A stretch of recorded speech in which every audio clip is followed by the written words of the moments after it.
কেমন আছেন সবাই? আশা করি সবাই ভালো আছেন। এর আগে একদিন আমি সুতা টেনে দিয়েছিলাম, ঢিলা হয়ে গেছিলো। আজকে আরও সুতা ঢিলা হয়ে গেছে, এগুলো আমি টেনে টেনে বেঁধে দিতেছি। তো খেতটা ওই দিনকে হাল মেরা দেওয়ার পরে বৃষ্টি আইছিল, পুরো প্রচুর পরিমাণে বৃষ্টি হয়। এখন তো কয়দিন ধরে 2-3 দিন ধরে প্রচুর পরিমাণে রোদ দিতেছে। তো রোদ যেরকম দেয় তারপরে বৃষ্টি নামে, মোটামুটি এবার 3-4 দিন ধরে বৃষ্টি নাই। জানি না আর 2 দিন পর আবার কীরকম হবো বৃষ্টি। তো মেঘের ঘন কাটা আকাশে পুরো প্রচুর পরিমাণ দেখা যাইতেছে। তো সুতাগুলো আমি টেনে টেনে বেঁধে দিতেছি, যেহেতু জাংলা উঠে গেছে গাছগুলা, প্রচুর পরিমাণে ভর পড়ে। আর সুতাগুলা এমনি ঢিলা হয়ে যায় নাকি, মানে এমনি ঢিলা হয়ে মানে ঝুলে ঝুলে পড়ে যায়। গাছ যেহেতু জাংলা উঠে গেছে, প্রচুর পরিমাণে ভর পড়বো, মানে টেনে টেনে বেঁধে দেওয়া লাগে। এখন আমি টেনে টেনে বেঁধে দিতেছি।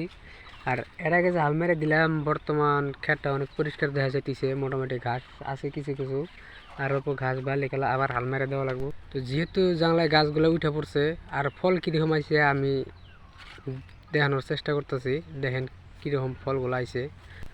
তো এগুলো হচ্ছে ভোল। এই জায়গায় আমাদের এই জায়গায় আঞ্চলিক ভাষায় কয় ভোল আর তোমরা, আপনাদের ওই জায়গায় কী কয় কমেন্টে জানাই দিবেন। আর দেখেন ধরছে, মোটামুটি ভালোই ধরছে। গাছ যেহেতু জাংলা হয়ে উঠছে, আর গাছের ফল কিন্তু প্রচুর আইছে। এগুলো হচ্ছে ভোল। অনেক জায়গায় অনেক নামে ডাকা হয়, কিন্তু আঙ্গুর জায়গায় আঞ্চলিক ভাষায় কয়, বেশিরভাগই ভোলই কয় আর কি। তো এগুলো হচ্ছে যেগুলো ফার্স্টে গাড়া হয়েছিল ওই গাছগুলাই। আর কিছু কিছু গাছ মানে ঝাড়ের মধ্যে জ্বালায় নাই গা, ওইগুলো মানে আবার নতুন করে গাড়া হয়েছে। ওগুলো মোটামুটি জাংলায় ওঠার পর উপযুক্ত হয়ে গেছে গা। আর একটা কথা আমি কয়ে রাখি, যারা খেতে পাথারে কাম করেন তারা অল্প সাবধানে দেখে শুনে কাম করবেন, যেহেতু গরমের দিন। এই দিনে প্রচুর পরিমাণে সাপ বাড়ায় আর কি।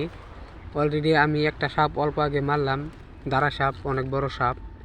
দেখেন ক্ষেতের চারিপাশ দিয়ে জঙ্গল, জঙ্গল থেকে বিরাট বড় বড় সাপ বাড়ায়, মানে সেই বড় বড় সাপ বাড়ায় আর কি।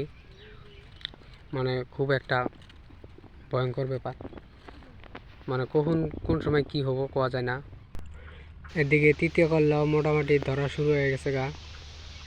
এগুলা মোটামুটি 1-2 দিন পরে সার দিয়ে দিমু। জাংলা গোড়াগুলা ঘাস আছে আর কি, গাছগুলো সাফা করে তারপর সার দিয়ে দিমু। যারা কৃষিকাজ ভালো পান তারা ভিডিওটা শেয়ার করে পেজটা ফলো করে দিবেন। আর সকলে ভালো থাকবেন। ধন্যবাদ।